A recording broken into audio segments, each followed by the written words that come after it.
All right, let's go.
Have made peace with my Lord. Yo! Hiccup there. What's going on, everybody? Thank you for being here. Publicly Buzzed Live. We have a special presentation for you here tonight, and we have some awesome guests as well. A special Wednesday night show. This is very unusual, and a special time period, 7:30 p.m. Eastern Time. I appreciate everyone for being here. We got Joe Giacalone here and Jay from the Shaming of Jay. Tonight, we are going over a lot of the new details that are coming out and the ongoing saga that is going on with Rex Heuermann and LISK in general. Tonight we're going to be delivering a lot of fact-based content for you guys. But one thing out the gate that I did want to touch base on here, I did just for a second want to talk about Shannon Gilbert. Shannon Gilbert is kind of the beginning of this entire saga, so I did want to touch base on that to start out with. Again, the Gilgo murders started with a 911 call made by Shannon Gilbert, who was in a frantic state after she was dropped off, at a client's house, Joseph Brewer, dropped off by a man named Michael Pack. Another interesting character in the Shannon Gilbert portion of the story, again, I just want to touch on this for a second, is a man by the name of Peter Hackett, who inserted himself into the disappearance of Shannon Gilbert by contacting her mother. This individual, Peter Hackett, also, after being, I think I read this on 48 Hours after actually being talked about this, and on camera denied talking to the mother and inserting himself into this, and was actually caught in a lie. I found that extremely interesting, and why lie about this?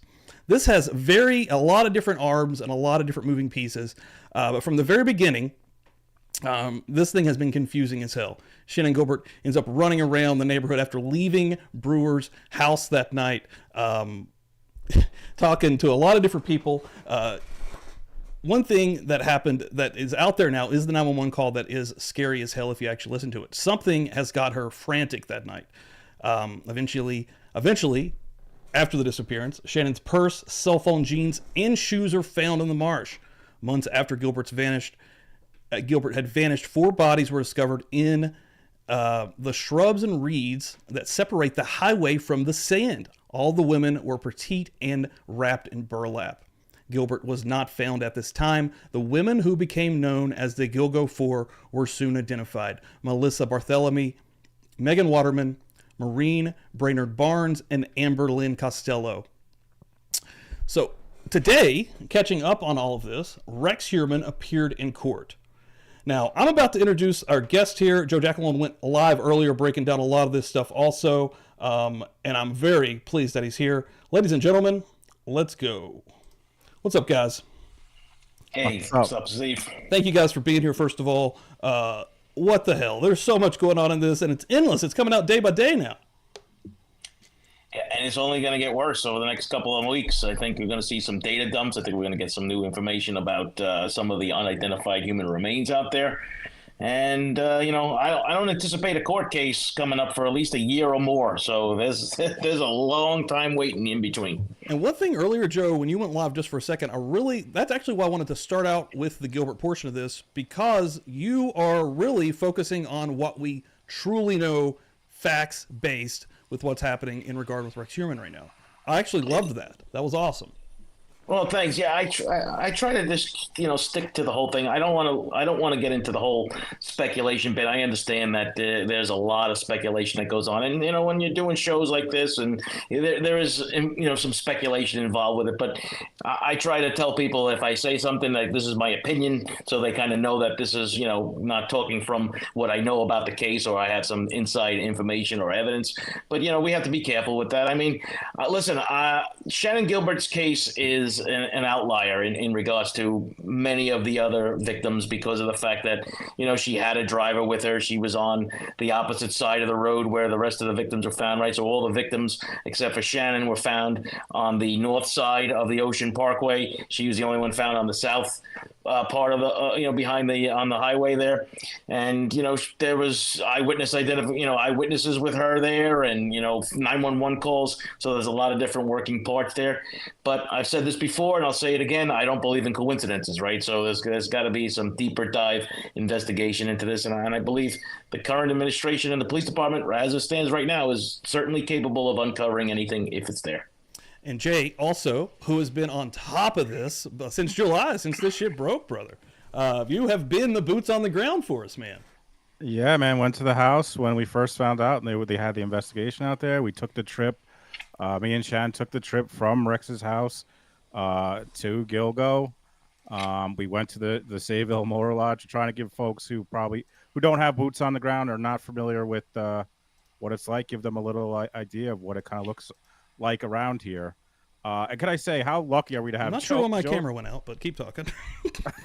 I think about it all the time, how lucky we are. I say this about Bob and Joe, to have this man with this amount of experience to break this stuff down for us. The stuff, whenever I watch Joe stream, I feel like I learned something new because he's also a teacher, Joe. So I just feel super lucky that you can break some of this stuff down for us, because there's a lot. There's obviously a lot. It's been a long time, yeah. And there's a lot of moving parts, and there's corruption. There's a lot to break down here. It's insane, and there's a lot. Give me 1 second. I'm going to work on this camera, but I do want to start with this actually with a question. We know Rex Heuermann was arrested on July 13th, charged with the murders of Megan Waterman, Melissa Barthelemy, and Amber Costello. We're still waiting for the shoe to drop, so to speak, with Mareed Barnes, but. The first question I actually wanted to kind of get with you, Joe. Can you discuss just the process of developing a suspect, like a profile, during an investigation for someone like Rex Heuermann as they're kind of building up? Well, in a case like this, when you're dealing with a serial case, right, because in law enforcement, you need 2 cases to have a pattern, right? So the police departments are very reluctant to use the word serial, right? Serial killer, serial rapist, serial burglar. They get very nervous when it comes to that, because as soon as you say that word, everyone goes nuts, including the media and everything else. So they're very guarded with that word, which was unusual because Richard Dormer, the then police commissioner, came out and said, we might have a serial killer on our hands. I remember I was eating dinner that night and I dropped the fork. I'm like, I cannot believe this guy just said that. So that was just something. But from the police perspective, they don't really develop the profiles per se. If you're looking for that psychological profile, you go to the FBI for something called VICAP, the Violent Criminal Apprehension Program, which back in my day when we did it, it was 18 pages long. I'm hearing now that it's up to 40, which for a law enforcement thing, that becomes kind of onerous, right? So if you're telling these detectives that, when you're trying to solve this murder, by the way, fill out this 40-page document and get it over to the FBI, it kind of becomes a bit of an issue. But profiling in the respect of time, place, and occurrence are always something that the cops do, the detectives do, trying to see if your case is connected to someone else's or another jurisdiction, even, because oftentimes they are, and each one holds a key to one of the other cases. So you put them together as many as you can, and try to see if there's anything that will help you put together to a specific person, place, or thing. That's interesting. Yeah, because you've got to start somewhere with something like this. A lot of times it's the smaller pieces, right, that start adding up, and you put them together and you get a bigger picture of what's actually going on. Exactly. I mean, for me right now, this is kind of an interesting time period that we're in. And, at 2023, when we have the internet, we have the social media aspect of things, and we have all of, video surveillance cameras just about everywhere. Right. I refer to those as the three forensic horsemen. These are the things that really are helping pushing these cases forward. But when you're dealing with cases like in cold cases, and you're dealing with cases from 1996 and 1997, even in the early 2000s, I mean, we've come a long way from the internet days of, AOL chat rooms and everything else that goes along. For those of you who remember getting the internet on a CD and have to upload it for like the next 27 hours. Yeah, and you do see a lot of those cases now from the 90s and even back in the 80s, they're getting solved now because of the crazy DNA like advances that we've had in technology, which is amazing.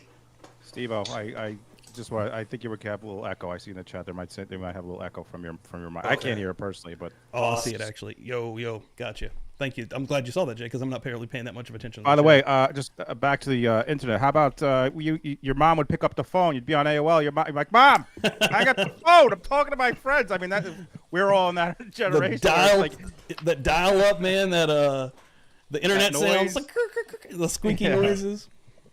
Yeah, we come from the old days, man. Kids today don't know how good they have it with the internet.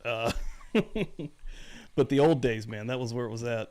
Well, can I just say that Joe just brought up a really interesting point that I feel like maybe people who are not law enforcement, maybe not, I never thought about, like just the paperwork. Joe's like, listen, if we're on the police and we want to get to the FBI, they're like, oh, we got this 40-page thing. Like that's something that's something you consider, right, Joe? And like not only that, like the paperwork, but like then the personalities of like the police dealing with FBI or just the detectives and the sergeant, like I feel like that was such a huge part of this. But like if you're not, in law enforcement, you might not think about that. I don't know. That's just fascinating to me. Well, in the cold case, when I was in the cold case, VICAP was a really important aspect of our job, right? So we had to do it. So, but that's all we did, right? That's all we dealt with. It was old homicides, missing persons, and old sexual assault cases. So for us to fill out 18 pages and get this over to the FBI wasn't really a big deal per se, because of the fact that was our job solely. But when you're dealing with a detective squad or a homicide squad, that they're catching cases, not just homicides, but they're catching the robberies and the burglary, and now you expect them to do this, it becomes too much of an administrative issue. So, police departments need to adjust to that. VICAP is a really important tool to use when you're trying to match up cases of a potential suspect that could be all over the United States, right? Because when this whole thing broke with Rex, all of a sudden we're hearing about South Carolina, Las Vegas, New Jersey. I mean, all these different places started, Springfield, Missouri. I mean, all these different places.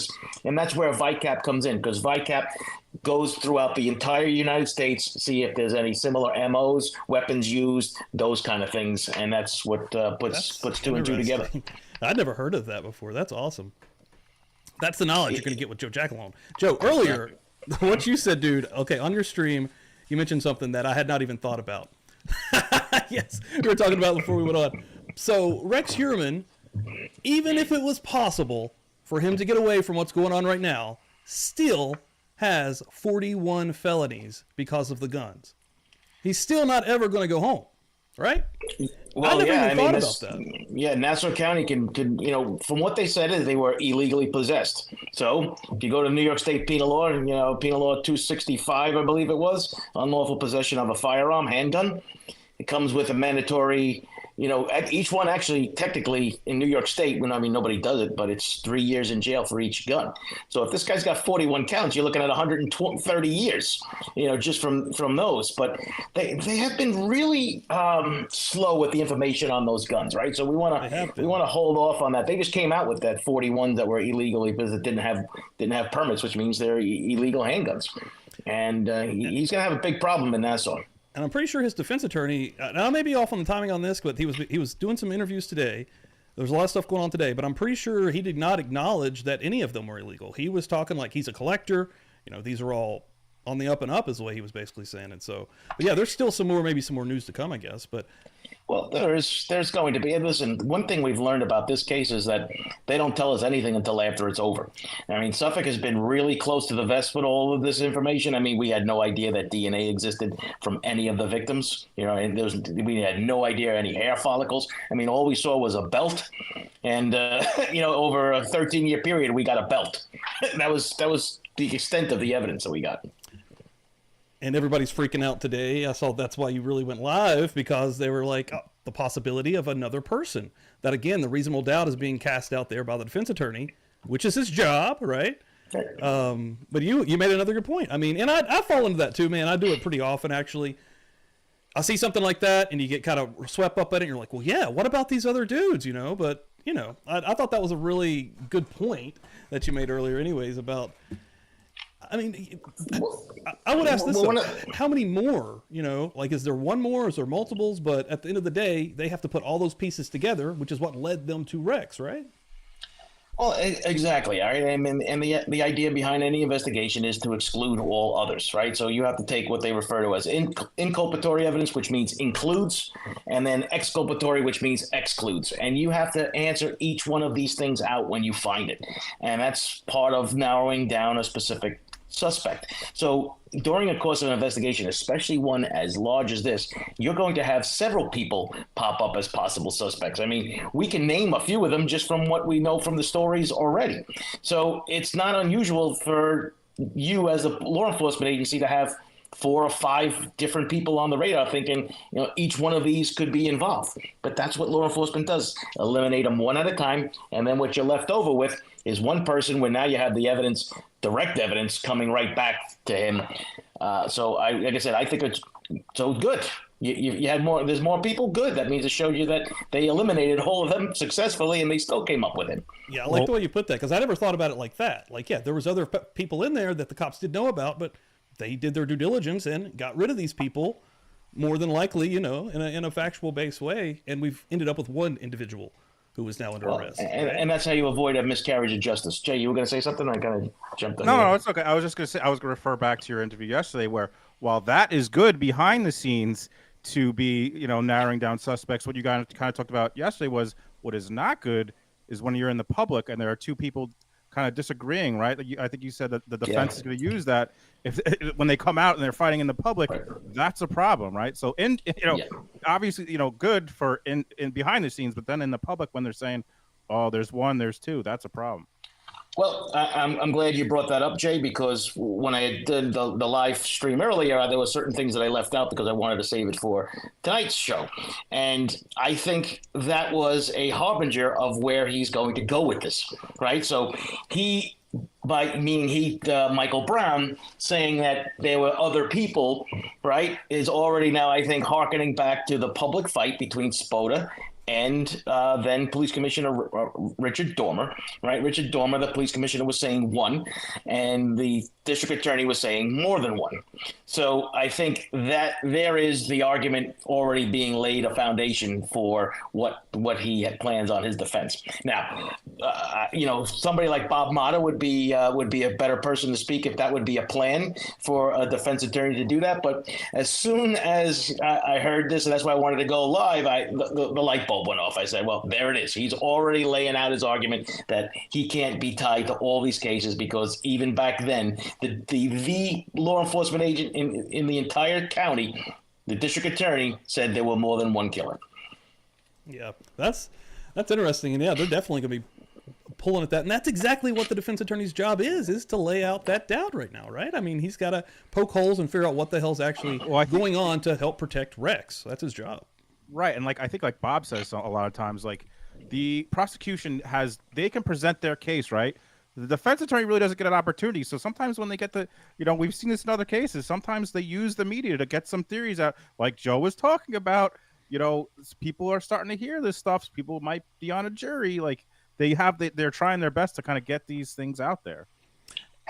And what I like to do is I like to go back to, this case I know pretty well. So when I hear things or see things like that, I remember those specific incidents where I say, I put it in the back of my head and go, this is going to be a future problem, or this is going to be where a defense attorney is going to be heading. And then like an early Christmas gift, it came out today. And one question that kind of goes into this with the election cycles and this being a multi-decade case, how does that affect the progress in something this huge and important to solve? Like the extra layers of different people coming in and becoming the new bosses and, wanting to lay down their foundation. It has to affect it. Well, I'm going to preface that answer with a quick anecdote first. all of us have worked for a boss that if they never showed up again, everything would still get done, right? So in policing, it's not much different per se, right? So if the police commissioner, and we've seen that now with Rodney Harrison over the last couple of years, have really been a hands-on kind of individual. That rarely happens. So having a new police commissioner is not such a big deal because this happens so often, and the police department just continues to do what the police department continues to do. But unfortunately, Suffolk County has been a little bit different because it's had so many struggles with the corruption angles, with the James Burke days and SPOTA and all the other working parts that went in it, the bungling of this case from the very beginning, how Shannon Gilbert's case was even being treated. Some people would say still being treated, but I kind of push back on that part.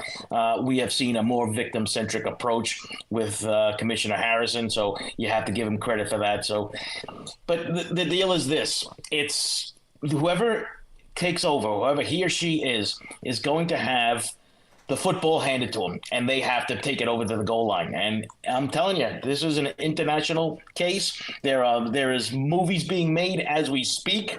There are literally, right? I mean, with Peacock following or whoever was in real following time. Asa, Asa into the courtroom today. I mean, we're talking, it's happening minute by minute. The world is going to be watching, and I can tell you right now, I wouldn't want to be the Ed Romaine, and I wouldn't want to be the next police commissioner because there is going to be a tremendous amount of media pressure, I think, unlike we've ever seen. Look at Idaho times 10 because this is New York. Wow. And even if Harrison, isn't in an official capacity as commissioner, do you think his contributions thus far have been impactful enough to keep the ball rolling? Well, it should be, right? It should be. But like everything else. I like him. He's awesome. Everything I've seen from him. He is. But the issue comes down to is, you have that person, unlike any other, type of policing, where the person that is, actually leading people, leading the charge going forward, right? It's usually the guy in the back just like yelling at people and hitting them with the whip. But you need to have somebody who has a lot of investigative experience. And I've already said this publicly once, I don't remember exactly when, but whoever they choose, I just hope, I know I'm going to get hate mail over this, I hope it's not another federal agent. Not that federal agents can't do this stuff. I mean, listen, they're great. My brother was a Fed, right? We kid each other all the time. But the issue that comes down to is you have a very intensive investigative case going on right now, and you need somebody that had boots on the ground, so to speak, homicide investigations, and most of the agents that took over don't have that kind of experience. Yeah, and that's hopefully whoever gets in there will keep it on the up and up and keep it rolling. I mean, I'm hoping there's enough eyeballs on it, eyeballs on the entire situation where corruption will go to the wayside. Yeah, probably not completely. Never count Suffolk That's out on any impossible. of that stuff, right? Well, any county, any area in this fucking country, but we're living. You know what, Joe? I love your tweets, dude. You've been putting on some great tweets with a lot of the stuff that's been going on in New York, a lot of the crime stuff, dude. To Joe's point, as far as like there being an effect with the eyes, let's talk. You just said today on your stream about the DNA situation, right? That was a change, and don't you think likely that's because what you just said?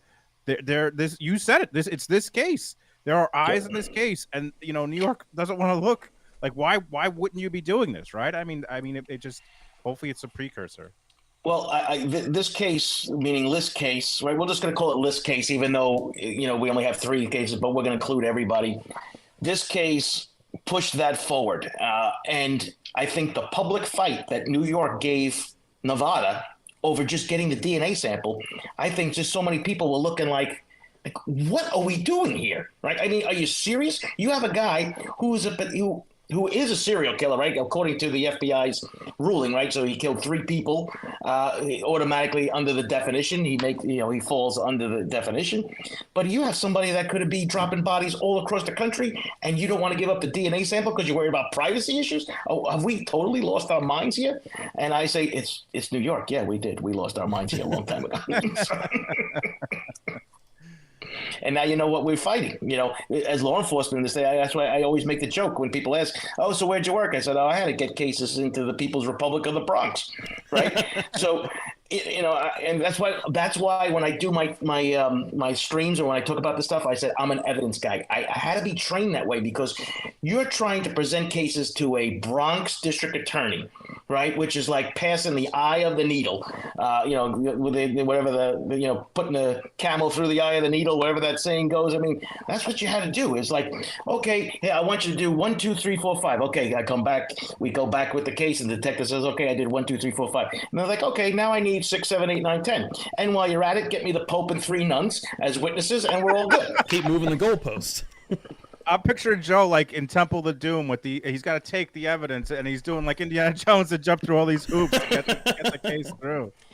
Well, there was a couple. We'll talk on another show, but there was a couple of knockdown, drag out fights that were like, I'm like, I got 2 words for you. They're not happy birthday. So it just gets to a point where it is extremely frustrating. So when I see cases like Idaho, and I see, if I was running that investigation, and I know the state was there and the feds were there, this and that, but if I had any say in that, I would be like, I want more. I want more than a drop of DNA on a sheath. I want more than cell phone records showing them driving around the house. Yeah, that's all great, but I want more. Yeah. I heard you on the one of the streams you did, not the last one, the one before that, you were doing a little bit into the Idaho stuff, and that was interesting to hear. Back to this just for a second. John Ray doing his own investigation. What's your take on, which I've heard a little bit of it, but just maybe shine a little bit more light on the new affidavits that he's talking about and some of the new people that have come forward with a lot of wild accusations, quite frankly, about Heuermann, possible actual witnesses now. Well, listen, John Ray has been the guy that kept this case in the public eye for the last 13 years. I mean, there's no denying it that he kept this case moving forward. There's a lot of people that don't like John Ray because he comes out with some of these, outlandish, things, outlandish, what they think is outlandish. But you know what? Of those 2 affidavits that he took and they released, I really like the one with the people, the swingers. I mean, that's what everyone knows it as, the swinger affidavit. But the reason why I like the swinger affidavit is because of the fact that it actually implicates people in a possible crime, right? So you have people coming forward that basically say, well, we picked up this girl, we brought her over, and she could be the one that ended up, cut up and dead in the thing. I mean, like guys, you just realize what you just did? I mean, it is official documentation. You signed it, and it's notarized. That becomes part of the public record. And if you saw, and I know you guys did when I had the interview with Rodney Harrison, and I asked him about, they identified the cop, and they've already spoken to him at least once. So He's going to be getting subpoenaed, right? Like, there ain't no way he's going to stay. Oh, listen, he's got some issues. He's going to have to lawyer up. He's going to have to, I'm sure he's already lawyered up. I'm sure he's not going to be discussing or talking anymore with law enforcement on this case. And they're going to have the attitude where if you either charge me or I'm not talking. I mean, that's basically where that's headed. So, and what you just said is it makes a lot of sense. These people are coming forward. You have to ask yourself, did any of these people have anything to gain from this? Telling these stories? Are they trying to, and like John Ray said in the interview, are they trying to get a book deal? No, they're not. They're not trying to do anything else, right? Do they have anything to lose from coming out and saying these crazy stories? Yes, it's pretty freaking wild. They have a lot to lose. I defer to Joe on this, but I think the second affidavit is all like this woman was a banker, right, during the day, and then and a cab driver at night. Like, why would she come out like you just said, Steve? Like, what is the gain here? And I just think, I said this, like, people are starting when they start to see Rex Heuermann, it's starting to jog some memories. Like, he's not, you don't forget him. So like, to me, that story, like, I thought it was believable, and like, again, seemed like a credible person. We haven't heard her speak, but we only see an affidavit. But to me, why would that person come out and just lie about that for what reason? And she's got nothing. She's got nothing to lose. Nothing to gain. Excuse me. Listen.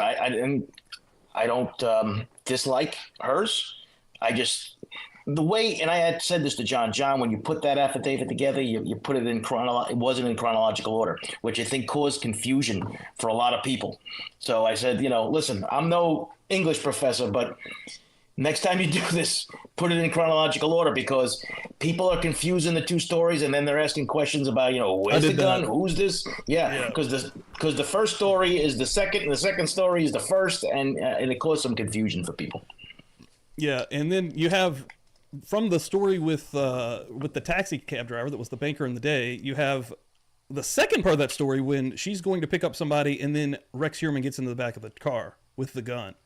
That's interesting as hell right there.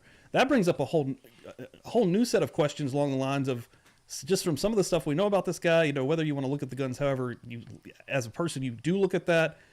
Could it be possible that this man, especially from that story, and what did he say? We're going to go off on a trip. We're going to go into the woods, right? Could he be hunting down, or could he have had some kind of fascination or fantasy of hunting down women? And did he fulfill that stuff?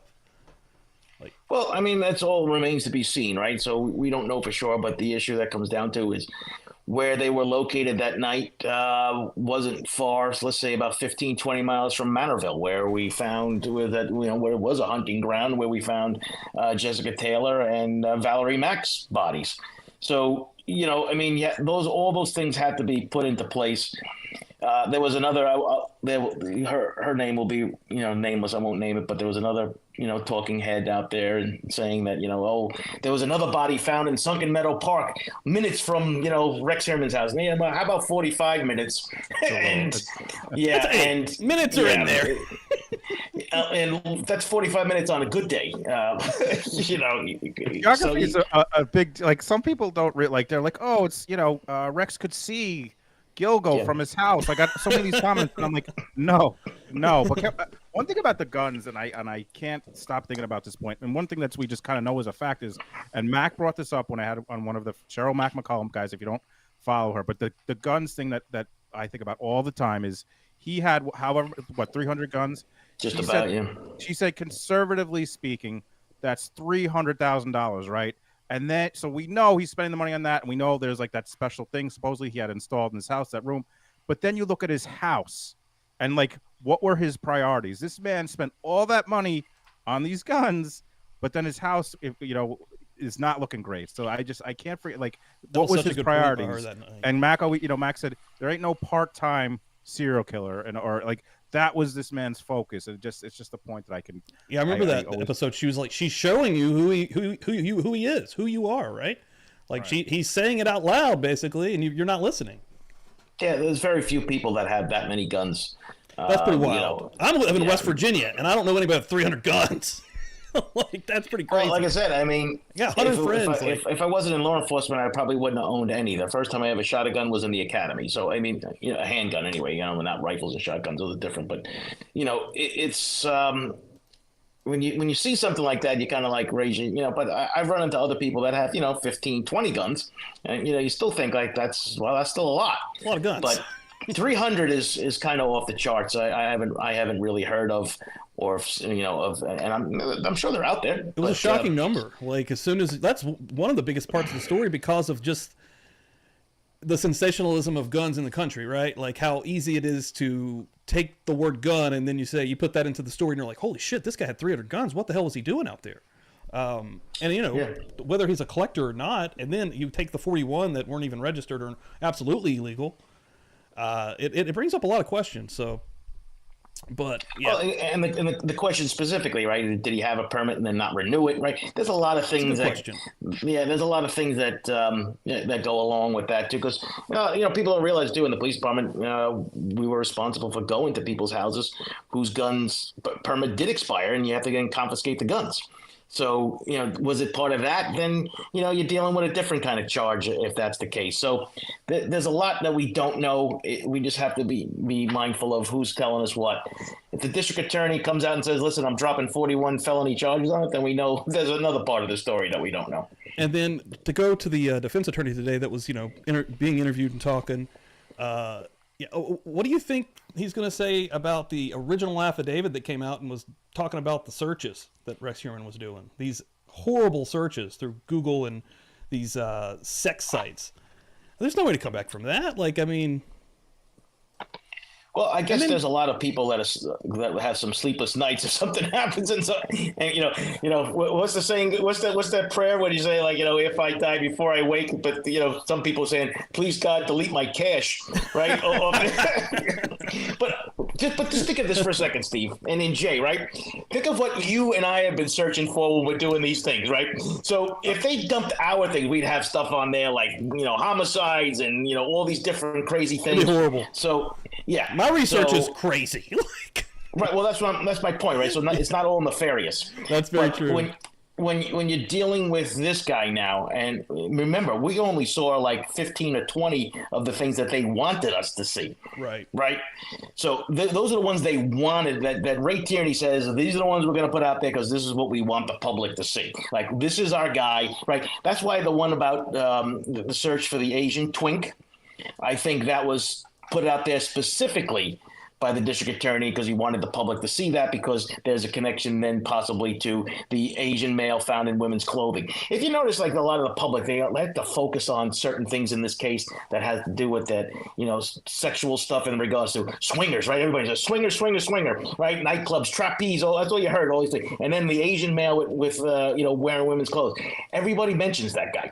So, it's part of the whole thing, and I think Tierney has kind of like been the puppet master when it comes to that thing, and I like it, right? I mean, I like the fact that he gave us things that he wanted the public to see. But I guarantee you that search is probably really disturbing, some of the stuff that he was going on there for. Absolutely.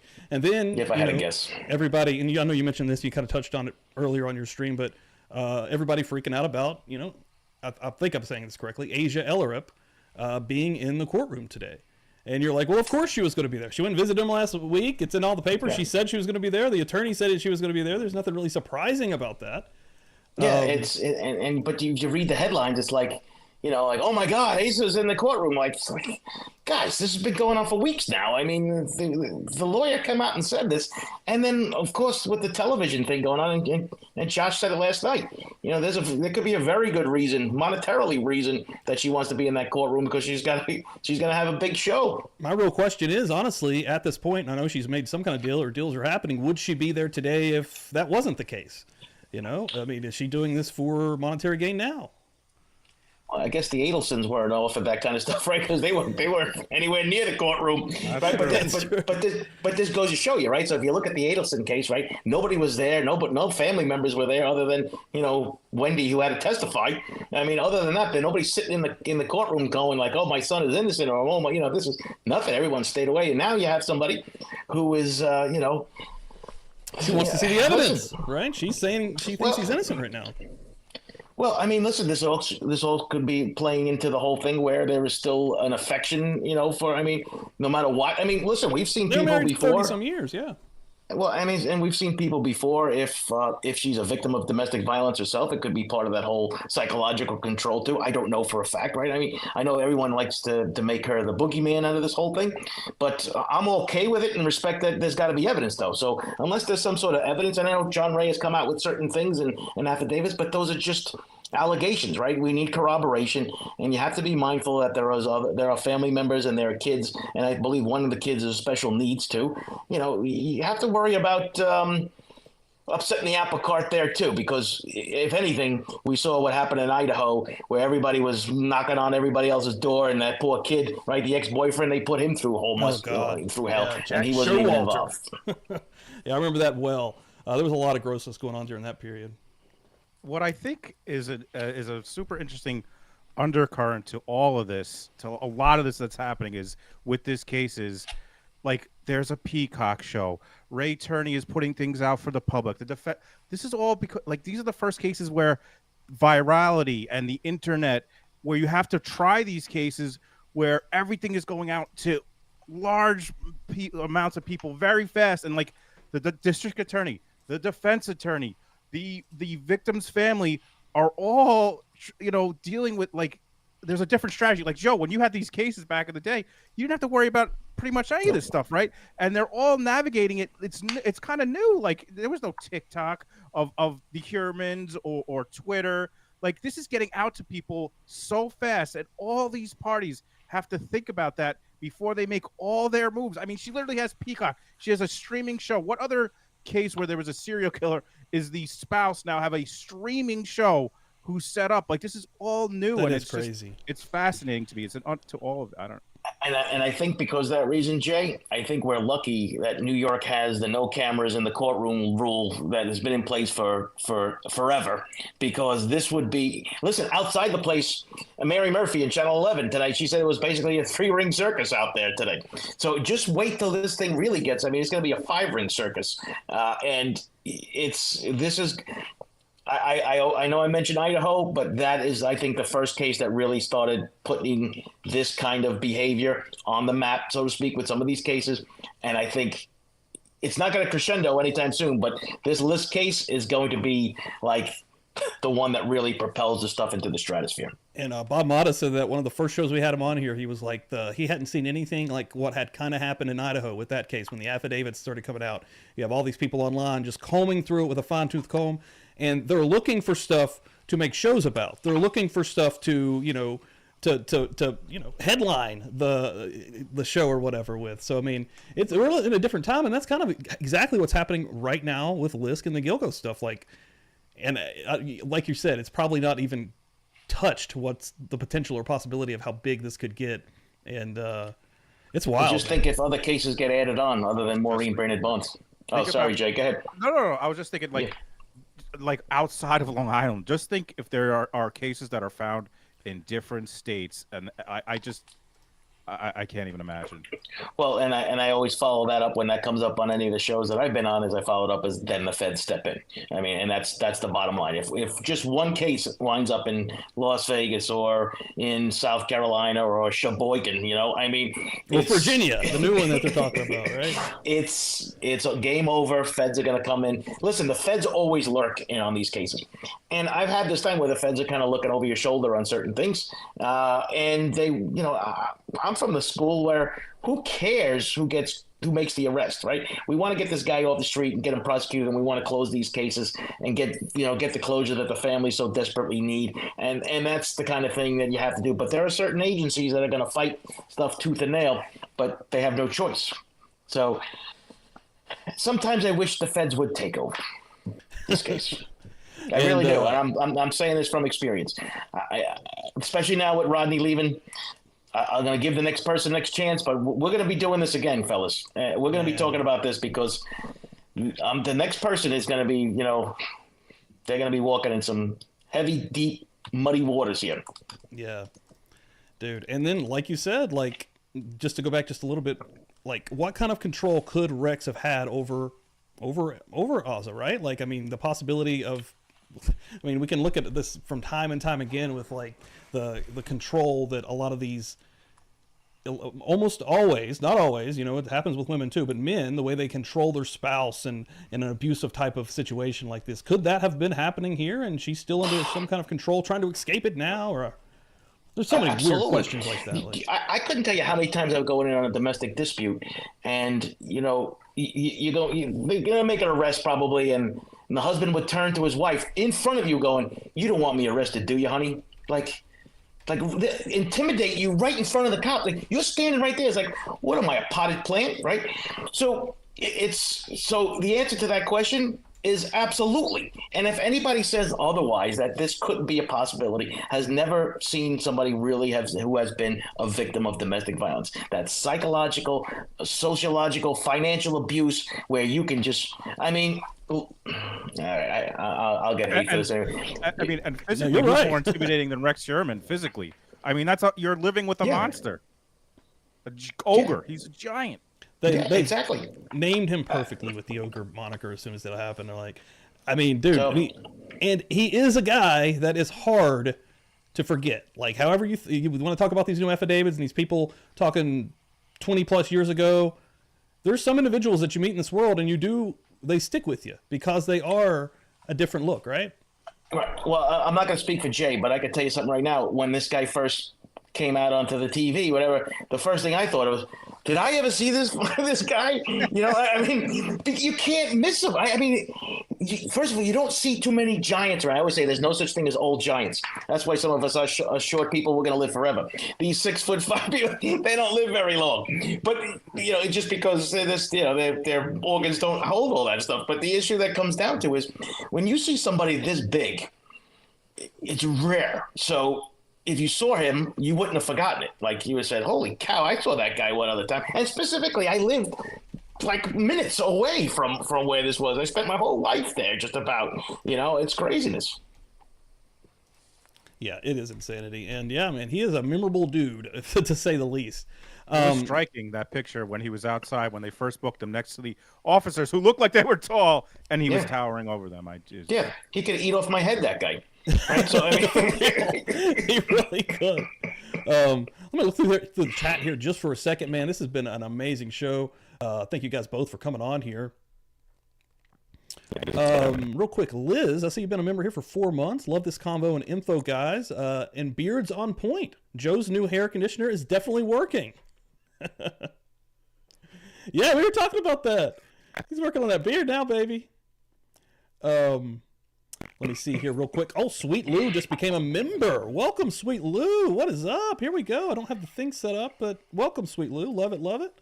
And you are now in for Twisted Tuesdays, the member only twice a month here at Publicly Buzzed. And then Susan Lupo, a member for 4 months, also saying, love you guys. You guys are amazing. Just make sure I'm not missing any questions. Anybody has any random questions, let us know. Yeah, Susan the Wolf, right? It's Lupo, Italian for wolf. Oh, there you go. We love Susan. She's amazing. She is awesome. She's absolutely one of the queens of this chat. I love how I see people in the chat who are in Joe's chat before. They're here. They're on my, I just love these folks. They're so great. Listen, I mean, Jay and Steve, you guys have been great to get me started with all this J-Bo Nation and Publicly Buzzed and everything like that. So, yeah, it's actually kind of cool. And everybody's just following everybody and they're going through the things. And it's kind of exciting. It's fun, too. We get a chance to – we have to just have like a knockdown, drag out, just like kind of BS session, too, where it's not so serious, where we're gonna get hate mail because I said Asa might not be, part of the whole thing. And then I'm going to be like, how could you say that? I get all kinds of crazy emails from people, but we'll get you on here for a chill stream one time. That'd be cool. By the way, folks, Joe is knocking on the door at 3K. So if you're not following him, you should be. You're not going to get better knowledge, better info. I'm telling you. Let's see, Holly Berry, a member for 4 months. Let's go. Hell yeah, guys. Appreciate that, everybody. And I didn't want to see this. Was this a question? Jersey Jen, I rarely make a live, always watch the replay. Joe, I saw the John Ray episode, and you did such a great job. I see one more catch up on. Much respect to all of you. Thank you, Jersey Jen, for being here. That was a new name. Thanks. Galen just became a member. Welcome, Galen. Love it. Thank you very much. Pop out the chat here. I see everybody's popping through. Yeah, with those memberships and those anniversaries. You guys are amazing. This is awesome. Great. But yeah, this has been wild. I know that Joe has to get out of here though. Yeah, we got some time. We got a little more time left. Let me do this for you. Oh, I got more than a minute. I'm just going to put this on here, and I just want to pop a few of these up. Boom! There we go. Shannon coming through here. Steve and Dan, I love your channel. Hey, 6 months? Shannon, 6 months? Holy shit! We know that person. Galen, what is up? Welcome to the team. Welcome in here. Yeah, I'll show some love to all you guys. Let's go here. Love it. You guys make this thing run, first of all. Yes, Susan. Joe, I'm curious because I feel this way. Do you feel a little bit, now that you've streamed, do you feel a little sense of relief when you go on someone else's show and you're like, I could just kind of talk and not have to worry about everything else? Yes, right. So, and not only that, but you guys, and I know this is going to sound like a shameless plug, but you guys know I've done a lot of television, right? I've done a lot of news. I mean, hundreds of TV appearances now. And it's funny because when I'm bringing in people and I'm interviewing them and I'm saying, how does it feel now to be on that? And they're like, it's great. Right? I don't have to be the one and it's great. And then it's the same thing, and like today, I don't have to worry about research, show notes, I just got to show up. Right. I mean, I can't say look pretty, but just show up. Right. You do good though, man. Your lives are getting better too. You can tell you're getting into the swing of it. Well, I'm trying to, right? So the interviewing aspect of things, I'm trying to get out of the police mode, so to speak, where where you're asking specific questions, you're open-ended, close-ended. It's very difficult to untrain a lot of those things. And, because for a normal conversation, it just doesn't work. And I have gotten a lot of nice comments about that they like my interview style, right? It's different. It's I try to get them to, and of course people say, well, you should have pressed John Ray for this, or you should have done that. Yeah, in retrospect, it's easy to watch something and say, oh, you should have done this, you should have done that, like the Monday morning quarterback, the dimples. Yeah, poke my it's, and you guys all know this, right? After the fact, you're like, oh, I could have followed up with this question. When you're doing a live, it's a little bit stressful in that respect, and it's something that takes a lot of time and effort to try to put on a good show with that. You guys know what I'm talking about. Plus, Joe, you're on Kick too. Like, it's awesome how quickly you've gained this stuff is not like it's complex, and you gotta just research that stuff to learn how to do it. Like, you got to watch the YouTube videos and like to Joe's point, like when you're doing an interview, you're trying to look at the chat. You're trying to make sure everything is, so it's hard sometimes to kind of, if we miss a question or if we kind of flub something, it's because like you're looking at, I had 3 different screens. I don't know. You guys have at least 2, right? I mean, well, I've been doing the 2 screens now because I'm trying to include, the Kick people. And there's Mandy. In New York Homicide, yeah, I'm in 3 of those episodes for New York Homicide. So that's coming. It's going to be on Hulu. But it's a lot of fun because listen, I met you guys too. I mean, I know this sounds like, oh, no, really. I mean, the outpouring of help and from total strangers is actually mind-boggling when because you expect people, it's about competition and I'm not going to help this person, I'm going to keep them down, and meanwhile you have people going, hey, look, you got to help this guy out, go do this, go do that, and I was kind of like, this is not normal. This is usually people are trying to step on you and keep you down and try to, this industry, if you want to call it, right, this true crime thing, a lot of it has to do with, the bucket of crab analogy, right?